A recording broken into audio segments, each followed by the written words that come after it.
Bom dia, pessoal, estamos aqui, ó, galera que curte nosso canal, estamos aqui com o Optiplex 7010 da Dell.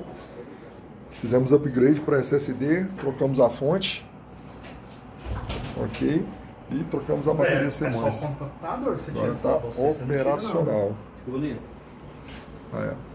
Optiplex 7010 da Dell. Upgrade feito, testado. Jogando aqui o Cristal Skin Info. SSD tá bom aí, ó. 256. E na hora certinha. Beleza? É isso aí.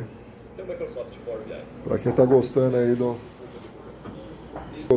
nosso canal, das nossas dicas, curte aí, se inscreve, clica no sininho aí para receber quando tiver atualização, ok? E aí, tamo junto, rumo a 1000 inscritos aí. Obrigado, um ótimo dia.